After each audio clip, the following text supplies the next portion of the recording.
My name's Jerusha Sukhthia-Rath, and I'll be honest with you, I'm about to face my biggest fear in this whole world. I'm joined in studio by Tracy and Sean Birdington. They're from the Imhoff Reptile Rehabilitation Center, and they're here to talk to us about snakes. Tracy, Sean, I'm so grateful that you could come through today. Thank you. Thanks for having us. Thanks for having us. Yeah. Now, all eyes have been on snakes in South Africa after there was a Cape cobra spotted on Hout Bay Beach, and then again here in the Western Cape, a snake spotted in the parking lot of Canal Walk. But of course, we know that even though we don't see them often, South Africa is teeming with a really diverse array of snakes. That's correct. Yeah, we have about 170 odd species of snakes. Only 11 of those are dangerously venomous to man, but here in the Western Cape, it's commonplace to find snakes in odd places.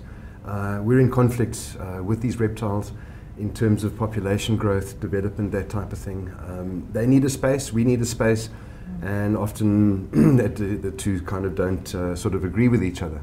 Yeah. Tracy, speak to us about your work and Sean's day-to-day work at the snake park. Goodness, it's quite varied. I mean, there are some days where we come to the snake park and we have no idea what's going to be waiting for us at the front door.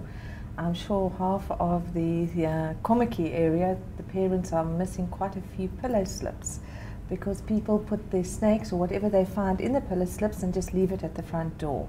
So our day starts off with being greeted by unsuspecting critters at the front door, and we take it from there. We do deal with a lot of public relations.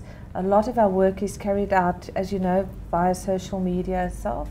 And other than that, going out and doing our awareness programs, trying to educate the people. Is very important for us to get that message across to everyone that a dead snake is not necessarily the best snake to have. In fact, I think I grew up with that motto from my grandmother and my mother. It's something that we hear all the time. Yeah. But it's an educational process.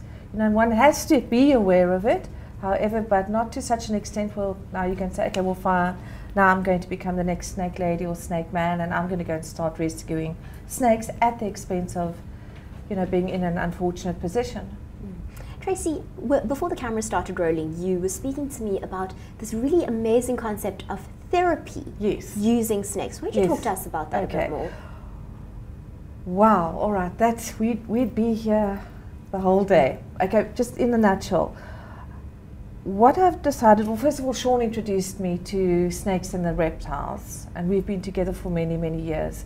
Initially, let me tell you that I was petrified of snakes. Like me. Just like you. No, I really was. And he came one day and he said to me, well, here's a little snake. And I said, well, I'm not going to say what I said, but I said, are you crazy? I'm not touching that thing. He says, because you don't know anything about it. You're ignorant. So I thought, okay, this is a challenge. And it's led to me, you know, where I am today.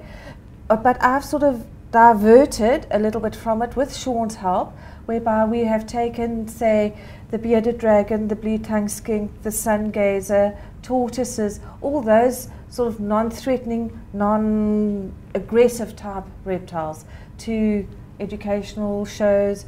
We go and we work with children that have got disabilities. A lot of the children that we deal with have got autism. However, on the other scale, I go to old age homes because there are so many people that just leave their parents in old age homes, and yes, they might have the comforts of everything else, but it's that touch, you know, that feel that's very important. And what we've realized is when we go in, say, with the tortoise or with the bearded dragon or the corn snake, and even Jason, who you're going to hold, you know, that if you can give me your hand, you just, and you know, the feeling of touch is so important. And when we leave there, those people are so grateful to have had that opportunity of just being able to be held and touched and acknowledged and loved. So apart from the educational side of it, we had no intentions of it going into a therapeutic side of things. However, it has been picked up and we have been called back again and again. Won't you please come and share your little reptile friends with everybody? That's absolutely phenomenal. Yeah, I'm going to the Grimley Dominican School on the 4th of December. That's in Hout Bay, and those are children that have got disabilities with regard to hearing and a little bit of sight. So, and I'm looking forward to that. It's an exciting opportunity. It is, it's wonderful. Get them to get closer to nature and overcome their fears, Yes. and just become part of something that we're passionate about, and we can just share that. I think everything's just so, techno nowadays. So when we offer something which we do, as what we do, it comes across like, wow. Yeah, it's a sort of three-dimensional in your space it's experience. Like, you're doing what? Yeah. And you say what? And we're like, we're coming.